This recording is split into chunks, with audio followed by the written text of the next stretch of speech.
Okay, we got this Bible verse. It's a hard Bible verse, but boy, it is full of one blessing after another if you do what it says.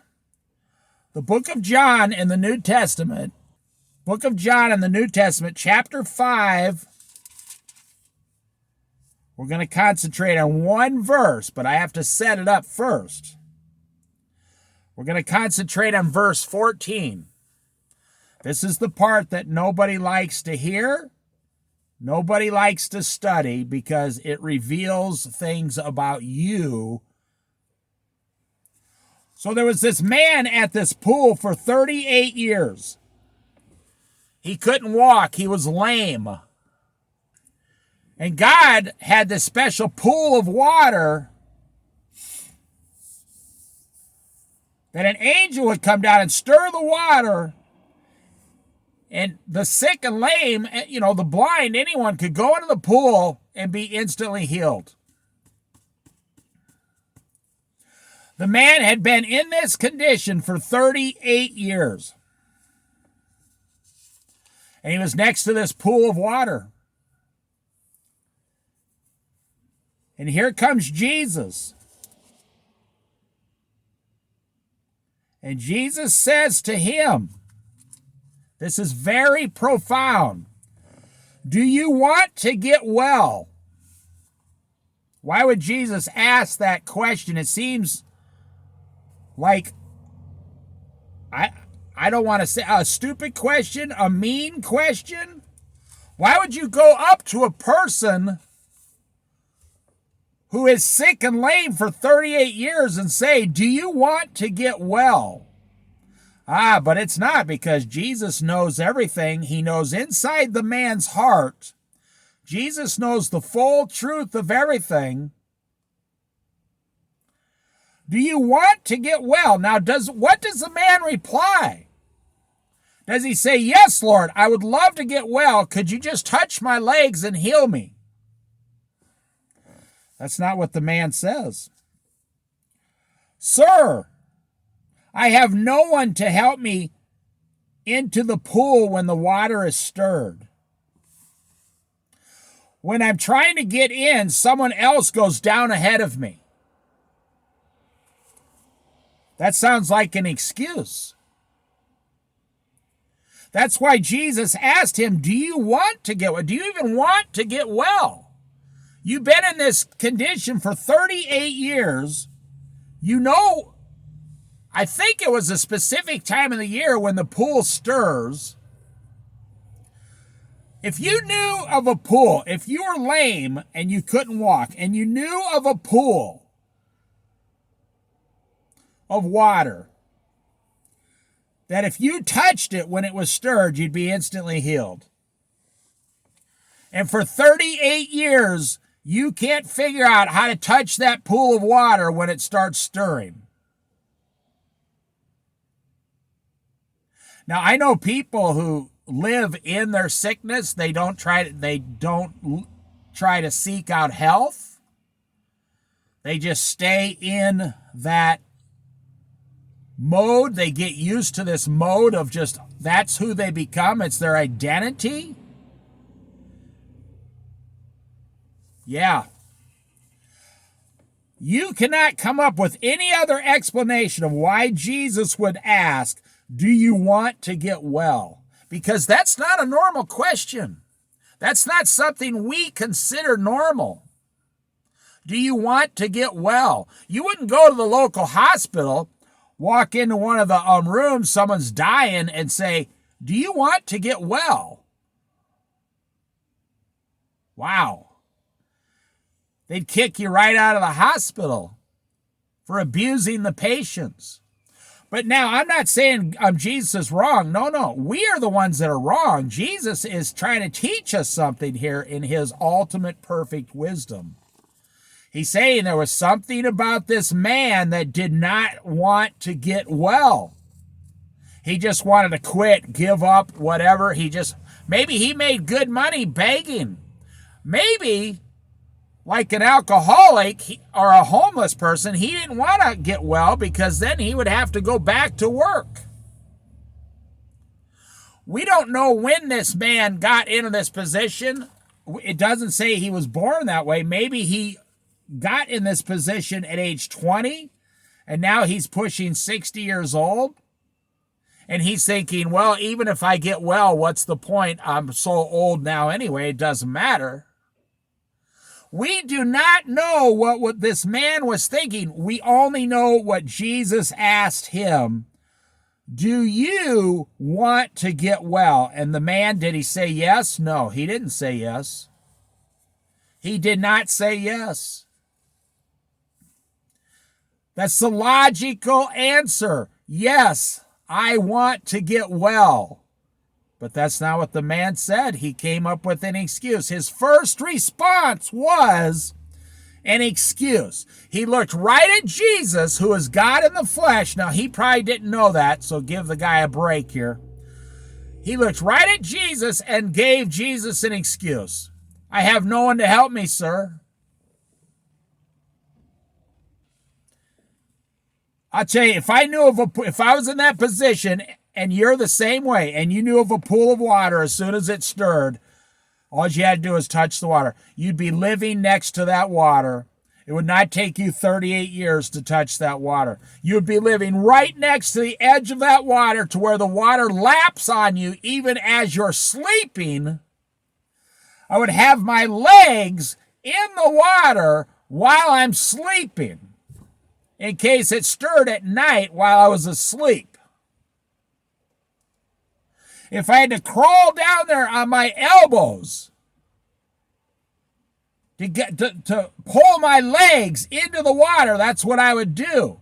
And that's what you would do also. So after 38 years, why didn't this man do that? Okay, let's move on. I've made my point there. You don't know why the man refuses to do it. And I think that's why the question was asked, do you want to get well? So Jesus said to him, get up, pick up your mat and walk. Jesus didn't say, here, let me stir the water for you. Or, oh, here, let me get you down there so when the water stirs in 6 months, you'll be ready. Jesus said, get up with an exclamation point. I'm reading the NIV, New International Version. Get up, pick up your mat and walk. At once the man was cured. Now let us go down to the verse I want to concentrate on, verse 14. Later, Jesus, this is the verse people don't want to hear about. And this says more about today's society than ever in the history of the world. Later, Jesus found him at the temple and said to him, see, you are well again. Now you can see Jesus standing there, pointing at the man's legs with the disciples around, and the man standing there walking for the first time in 38 years. Beyond incredible. Jesus is probably pointing his hands out and said, see, you are well again.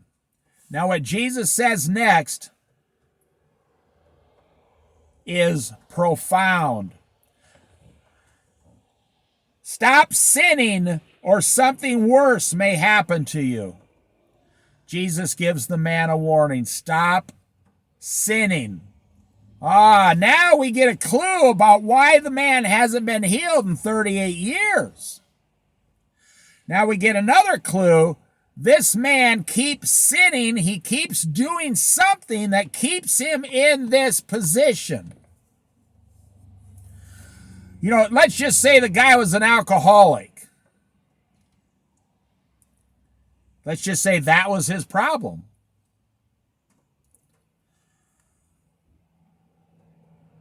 And his legs are cured.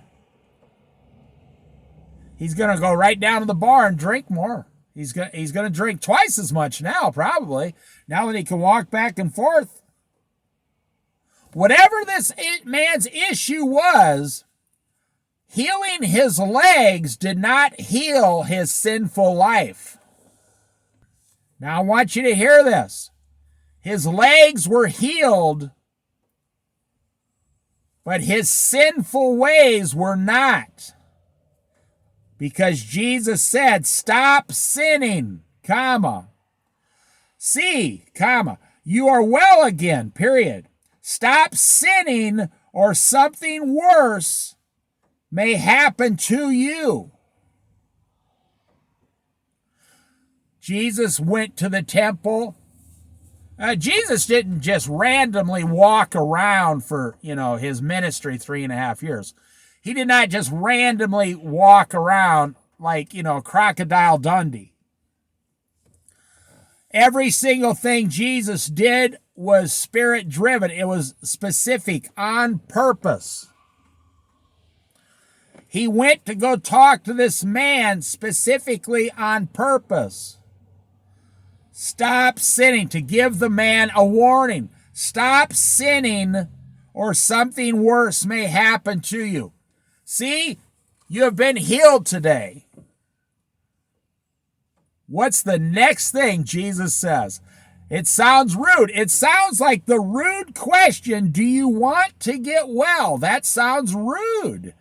By our standards today, with this technology and internet and, social media, if you said to someone on Instagram or Facebook, they're in a wheelchair and they're like, and if you typed in, do you want to get well?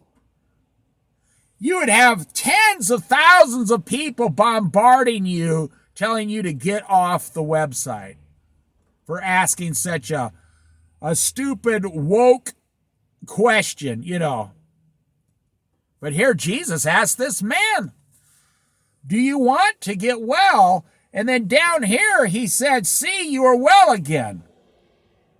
And what Jesus does next is profound in my eyes. Stop sinning. Not before something worse may happen to you. He says, stop sinning or something worse may happen to you. He's telling him, if you keep going down this road in your sinful behavior, your sinful choices, whatever this man was doing to sin, he wasn't stopping.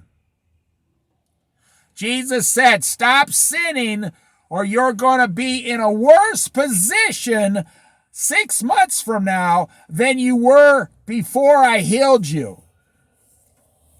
You ever wondered what happened to those people that Jesus healed? You ever ask yourself, why didn't Jesus just line up on earth and just have everybody that was sick on the whole earth walk by, touch him, and get instantly healed? But you got to ask yourself, common sense, what would happen to those people within a year later? Half of them would be back to where their old ways were.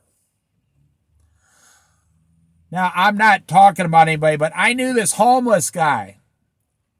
He was an alcoholic and a drug addict, and he'd been homeless for 30 years. I personally knew the guy. And the ambulance picked him up. This is a true story. In this one town I used to live in, they took him to the hospital over 100 times in like 6 years. They scoop him right up off the street like this lame guy, put him on a stretcher, take him down to the hospital. He would sit there and detox for about a week, and they would make him well. The very next day, he was at the bus stop drunk, laying on the ground in the waller, the pig's waller. What does this Jesus tell this man? Stop sinning or something worse is going to happen to you. And that is the message for me and you today. Get out of this world. Grab a hold of your Bible. Stop sinning. Stop watching all the things this world is bombarding your mind and soul with before something worse happens to you. You think you got a lot of problems now. Jesus is warning all of us, get on the narrow road before something worse happens to you.